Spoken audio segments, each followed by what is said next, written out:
But we are beginning a new series today called Set Apart. Have you ever wondered, what does it mean to be Christian in the world around us? In fact, there's some people who would say, well, to be Christian is about all the things you don't do, right?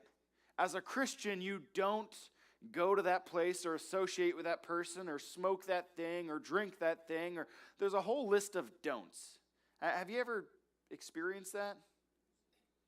I find anytime somebody gives me a whole list of don'ts, two things happen. First, I really want to. And second, even when I don't want to, I end up doing those things I shouldn't anyway. But to be Christian has to be so much more than just a list of don'ts. There used to be a time when people looked at the world and said, the only really good people, the only moral people are Christians. And so if you're atheist or if you're some other religion, you can't be moral. You ever heard that said? Or some form of that? Like, Christians are really, they've got it right, but everybody else, they're really far off. But you know what? I know a lot of really good Muslims. I know a lot of really good atheists who are probably better people than I am, and they don't believe in God. If God is simply what we cling to be good people, we don't really have any hope at all. Because there's a lot of Christians who actually kind of suck. There's a lot of Christians who do a lot of really terrible things, or things that get done in the name of Christianity that are certainly not what Jesus would be all about. So our faith has to be more than this list of things we don't do. And we can't just simply assume that we're the only ones who are good people. But what does it mean to be in this world where good people don't believe in the God we believe in? How do we set ourselves apart as different from this world in a way that is really, really compelling and really, really desirable to this world? Maybe you've heard it said before that we're called to be holy. In fact, in the New Testament, it says that we're to be holy as our Father in heaven is holy. What does this mean to be holy? Sometimes I think of holy people, and those are the better than me ones. Do you know the ones I'm talking about? They just seem to have it all together. You go to their house and everything's always put together in the right spot, and their kids are always well behaved, and dinner always is done on time and tastes really good. And you come to my house and we're like, sorry, we're eating really quick this burnt food because we ran out of time, and our kids are screaming and things are messy, and I'm just not quite as good as that person. Do you know those holy people I'm talking about? Like nothing is ever wrong in their world, and you go, how do you live like that? The Bible, when it talks about being holy, doesn't mean that we're better than everybody else. In fact, that's the exact opposite. See, to be holy literally means to be set apart from. You and I have been called not to be better than everybody, but to be different. And in this world where Christians often do really bad things in the name of Christianity, and where the world really does a lot of good things apart from God, how do we live differently in a compelling way? Well, where we're going to begin is this story of Saul. You saw the video. Saul was the one chosen to be king. If you want to follow along, we're on page 135 in the book, or if you have your phone and you want to use the Bible app or you have a physical Bible, 1 Samuel chapter 8. It says this. When Samuel grew old, he appointed his sons as Israel's leaders. See, it's in the days of the judges, and it was asked in the past, did the judges not just appoint new leaders? How come after every judge, people went back to doing terrible things? Samuel, he's a prophet. He's speaking for God. He says, I'm going to appoint the leaders coming after me, right? But then this happens. But his sons did not follow his ways. They turned aside after dishonest gain and accepted bribes and perverted justice. Who wants those people leading you? Huh? I can't wait. I hope that whoever becomes our next leaders in a couple weeks, those we elect on the 6th, I really hope they're dishonest and they accept bribes and they pervert justice. Who hopes that with me? So Samuel appoints them to lead, and yet they aren't the kind of people who should be leading. They're doing things that aren't very good. And so all the elders of Israel, like I think you and I probably would, they gather together. Like, we're kind of concerned here, Samuel. Like, we know who your sons are and what they're going to do. We don't really think they should lead us. They said to him, "You are old, and your sons do not follow your ways. Now appoint a king to lead us, such as all the other nations have." Seems like a pretty straightforward request, right? Your sons are terrible. Give us somebody different. But it's not that simple. It goes on, "But when they said, 'Give us a king to lead us,' this displeased Samuel. So he prayed to the Lord, and the Lord told him, 'Listen to all that the people are saying to you. It is not you they have rejected, but they have rejected me as their king, as they have done from the day I brought them up out of Egypt until this day, forsaking me and serving other gods, so they are doing to you. Now listen to them, but warn them solemnly, and let them know what the king who will reign over them will claim as his rights.'" Samuel's discouraged by this idea that they want a king. And no, it's not because government of any sort is bad. It's simply because the king will do what every other king has done. The king, he goes on, he says, he'll take your children and make them work for him. He'll take your money and he'll take your fields. He'll take your stuff and he'll pervert justice and he will abuse you and oppress you. And some of you are like, amen, that's what the government is doing today, right? Things haven't changed much, perhaps. The reality is there's this truth in this world that in our fallen, sinful brokenness, every one of us will use in our natural selves the opportunities presented to us for selfish gain. Every one of us. And now we're presented different opportunities, and so, what that selfish gain looks like might be different, but you and I will act for ourselves. In fact, my wife and I, we just moved this weekend from an apartment to a house. If you've ever moved in the last, decade with your spouse, you might recall that moving brings out the worst in you. At least it does in me. See, I have one way of doing things when I move. I've moved enough in my life to know there's no need to exert effort twice. Pick something up, move it to where it goes, and leave it there. But my wife is really organized. And the way she moves is just get stuff to the new place and then visualize it in the whole space by moving it 6 or 7 times until you see exactly how it should go, and then you know where to put it. And those two things butted heads. And we went at it a few different times. Friday, especially in the morning, and we're like, oh good, everything's behind us. We've talked this through. We've forgiven each other. Great. And then Friday night, it all came back to the surface again.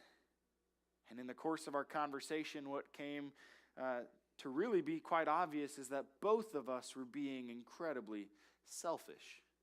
I wanted to do it my way, and my way was right. And she wanted to do it her way, and her way was right. And I learned she was right.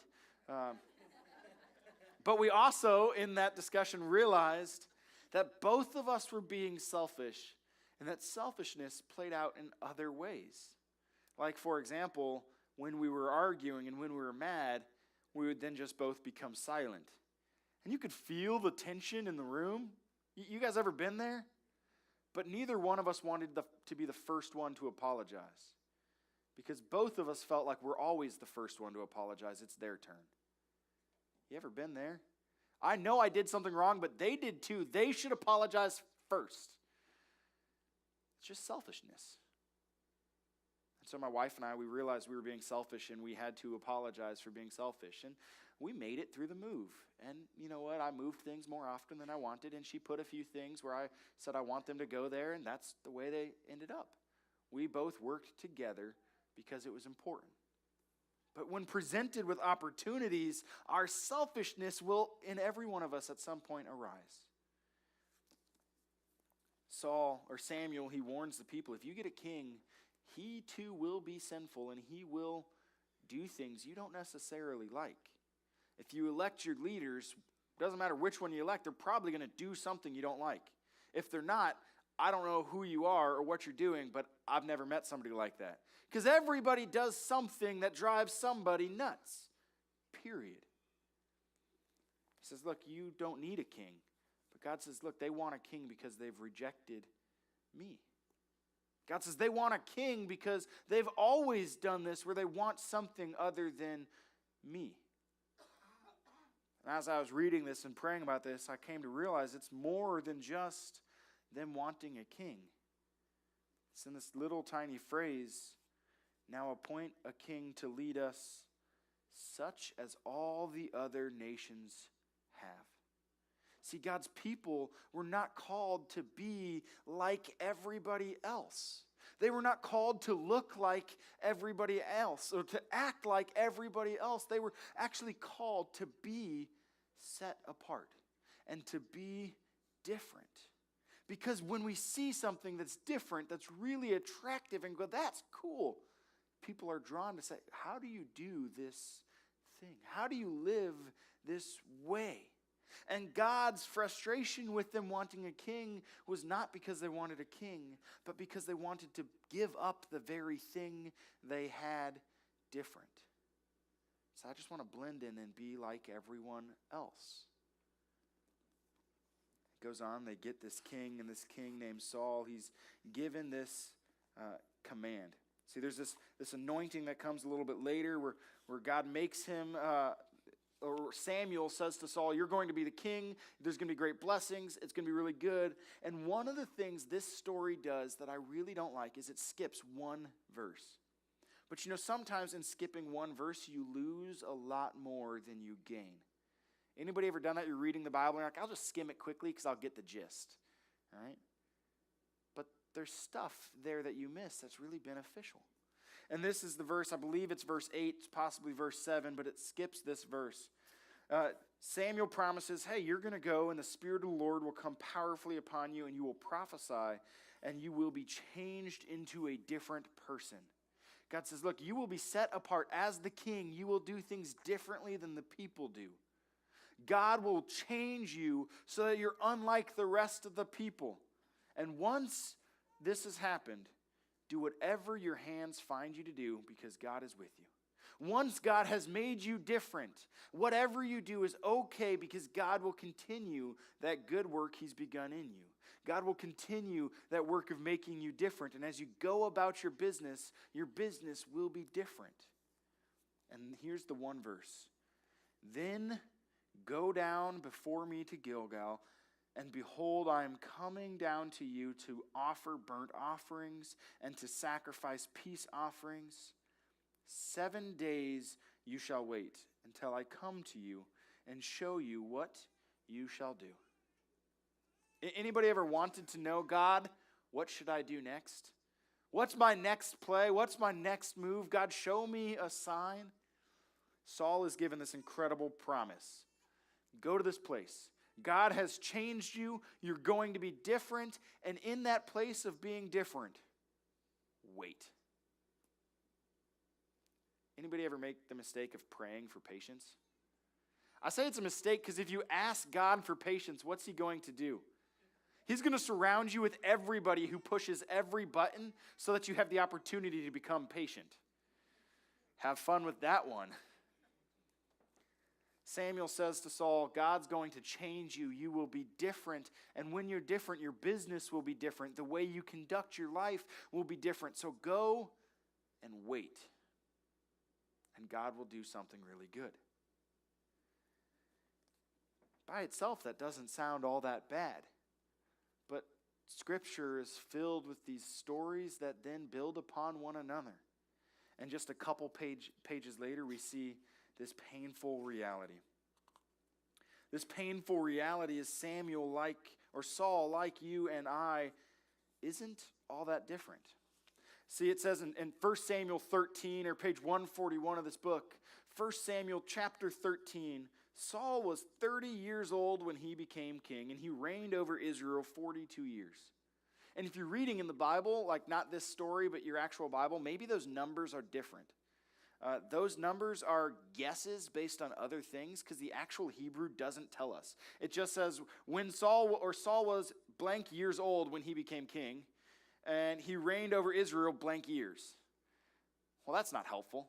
So scholars have gone through and looked like, okay, where else do we see Saul mentioned? And they've kind of filled in the blanks and said, we think it's these number of years, and they filled it in, but it's not actually there. So if you're reading and you're like, that's not what my Bible says, you're right, because your Bible just skips it. When he was this old, he did these things. Saul chose 3,000 men from Israel. 2,000 were with him at Michmash in the hill country of Bethel, and 1,000 were with Jonathan at Gibeah in Benjamin. The rest of the men he sent back to their homes. Jonathan attacked the Philistine outpost at Geba, and the Philistines heard about it. Then Saul had the trumpet blown throughout the land and said, "Let the Hebrews hear." So all Israel heard the news. Saul has attacked the Philistine outpost. Now Israel has become obnoxious to the Philistines. I love that. Like, hey, we kind of annoyed him. Whoops, I need your help here. And he calls them all to join him at no place other than Gilgal. The very place where he was told, if you go there and you wait upon God, if you go there and you practice patience, if you go there and trust God is coming with you to do something right, it'll go well. That very same place they gather together. The Philistines assembled to fight Israel with 3,000 chariots, 6,000 charioteers, and soldiers as numerous as the sand on the seashore. Oops, I think we poked the wrong bear. Jonathan, with his 1,000 men, he goes down and he fights and he stirs up this massive army who's ready to attack back. They went up and they camped at Michmash, east of Beth-aven. When the Israelites saw that their situation was critical and that their army was hard-pressed, they hid in caves and thickets among the rocks and in pits and cisterns. Some even crossed the Jordan to the land of Gad and Gilead. Saul remained at Gilgal, and all the troops with him were quaking with fear. Now, here's the challenge in this. God has called Saul to be different. And God has said to Saul, I will bless the things you do. I will go with you where you go. Go with me, wait upon me, trust in me, and I will make everything you do go well. And here comes this battle with the Philistines. And all of a sudden they see what they're up against and they begin to quake with fear. I've never been a soldier myself. I've never been in war, but certainly I've seen situations surround me that kind of overwhelm me, and I say, I am in over my head now. It doesn't take more than a few minutes on Facebook to see that our current culture around us is filled with this anxiety and this fear. There's always something we're terrified of, whether it's the person on the other side of the party line, or whether it's the person who has an idea different than us, or whether it's the foreigner, or whether it's our own people. It doesn't matter who. There's someone we as a culture are terrified of, always. It seems that if you use Facebook for more than 5 or 10 minutes at a time, you're just flooded with this negativity and this anxiety and this social angst about how the world is coming to an end and it's all somebody else's fault. Do you notice that too? There's this perceived enemy around us. And for some in the church, we say, let's just gather our forces and come together and be louder. Let's just fight with more tenacity. Let's go after this. Let's do it. And for others, it's like, let's retreat and be ourselves and hide away. And for some outside the church, it's let's attack the church. They're the problem, right? And others, like, I'm not really sure who the problem is, but there's something that's not okay. And there's this quaking in our culture with fear. The people, they're all quaking with fear. And Saul, he remained in fear. He waited 7 days, the time set by Samuel. But Samuel did not come to Gilgal, and Saul's men began to scatter. See, he had a plan, he knew what to do, and yet his plan seemed to be falling apart. The armies were scattering. Samuel was delayed. He wasn't coming in the timing he wanted, the very thing he was told to do. Wait for God, and God will come through. But God's not coming through fast enough, so maybe I need, right? God's just wanting me to interject myself, and then it'll be okay. And so Saul does just that. He says, "Bring me the burnt offering and the fellowship offerings." And Saul offered up the burnt offering. See, in his effort to try to calm their fears and try to put all of their anxiety at ease, he says, I'll go before God on our behalf, and then God will be pleased, and we can go and we can have whatever victory we're trying to have. But that's not at all the case, because God had given strict ways. Look, certain people should offer the offering. Certain people should do this. There's a way that I want my people to act. And Saul acted outside of that way for his own gain. And then in God's great timing, just as he finished making the offering, like I imagine the ashes are just now settling, the smoke has just kind of started to waft away, it's almost gone, and suddenly Samuel shows up, he's like, "I'm ready for an offering, guys. What have you done?" In fact, that's the question Samuel asks. What have you done? See, you were called to be different than this world that reacts to the situations around us with whatever emotions we're feeling. You're called to wait upon God and do things His way, not your way. But you've done them your way. What have you done? And what happens for Saul next is because of this decision to not wait upon God, because of this decision to react to the fears of the society around him, to react quickly, not in God's timing, but in His timing, because of this decision, God actually takes His kingdom from him and says, "I would have given this kingdom to your children indefinitely, but now I will give it to someone else." And all the blessings and all the promises and all the things God had previously given, God took away. As I was reading this and preparing for today, I was thinking about Samuel and Saul and the difference between the two. Samuel, the one called to proclaim what God is doing, to say, "Go and be set apart. Go be different. God will change you. Just be different and wait upon God." And yet Saul was unable to wait upon God and took it into his own hands. And I thought about the anxiety and the social angst around me, and I realized that so often I, like Saul, try to do things in my timing, in my way. So when friends are getting heated debates about how to fix the problems of our world today, I just chime in with my opinion instead of waiting, "God, how should I care for this person or love this person or make a difference in this problem?" As the world is all about our timing, we're like a go busy society. Anybody notice that? We can't simply stop and wait for anything. Like, we don't even want to wait for our food in the drive-thru because the 2 minutes to get a taco took too long.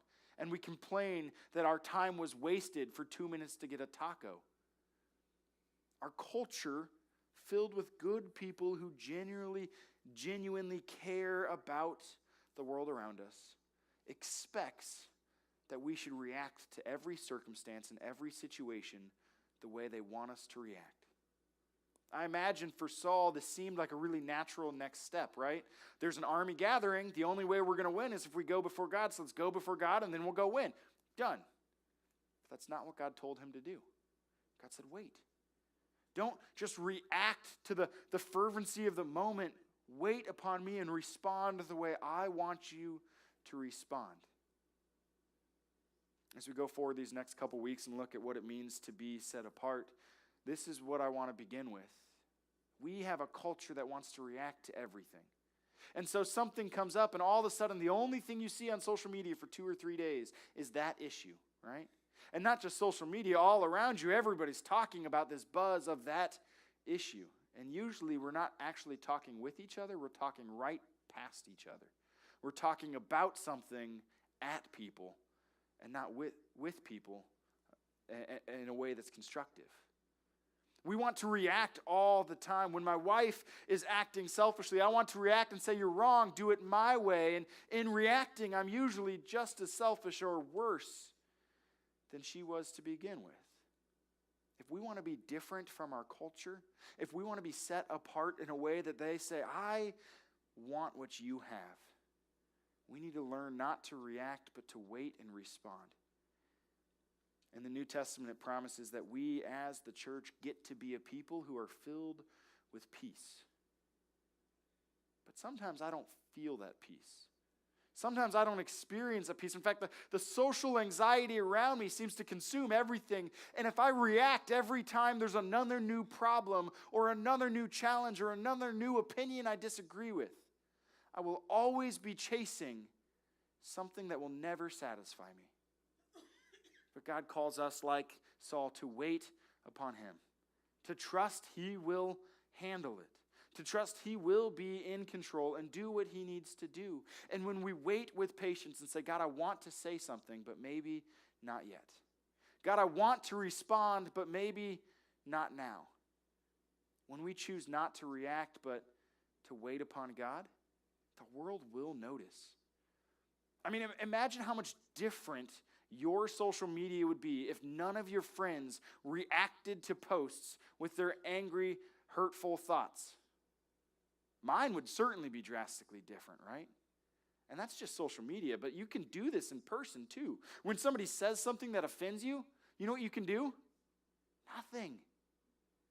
And it's really freeing. You don't have to fix them. You don't have to change them. You don't have to correct them. Just know that God is in control. And God will take care of things. And wait, God, how should I love this person that I think is really wrong? This person's doing things that are really hurtful. How can I love them and not simply react for my own selfish gain?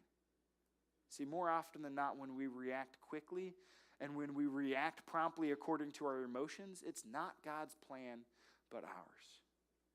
And this promise for us is that God, he will always be there to give us peace.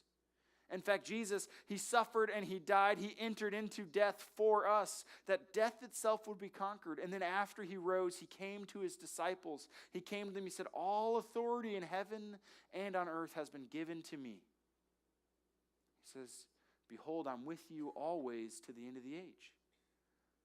There's this peace and this promise that no matter what happens, no matter how wrong our culture may be, or how people may vote, or what opinions people may have, no matter the world around us, he will be with us.